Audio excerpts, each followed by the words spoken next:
Hello, Peter Drennan here with Andrew Goad on behalf of the Bulls Masters and PD Cricket.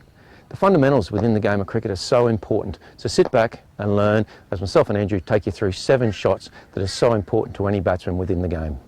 The basic fundamentals of moving your feet to play spin. Movement is crucial. I think it's vital that we have to try and get away from the crease. Okay, you have 2 options.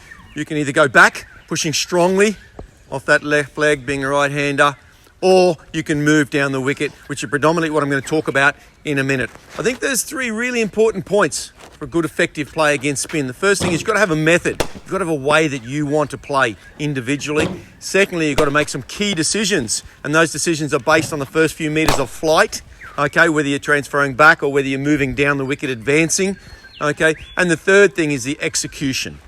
Okay, so let's now come back to talking about advancing down the wicket. We've looked at the first 2 or 3 metres of flight. The ball has gone up. Okay, the first stride is important. It has to be a reasonable stride forward, but comfortable. Okay, from there, you can move 2 ways.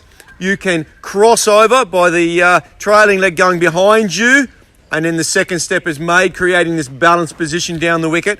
Or you can do the shuffle. First movement, second, third. There we are, again, creating that balanced position.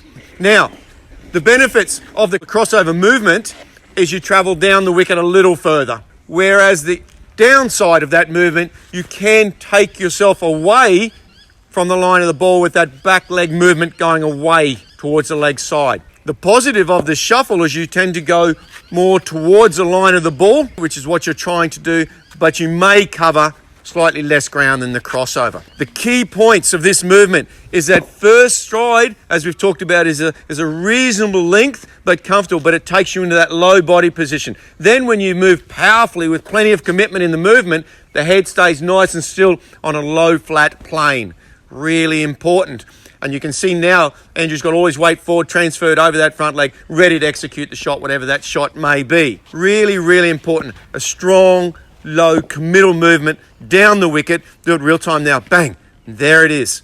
Okay, and from here, it's a simple extension of the hands through the line of the ball, whatever shot you want to play, whether it's on the ground, through the air. Now, I just want to talk about one thing that I learnt whilst being abroad in India. The importance of throwing that first movement slightly towards the off line. Slightly there, cross to off stump. And when you go down the wicket now, this is particularly with the ball moving away from you, okay, as you move with that, you will now see that the back leg is covering the stumps.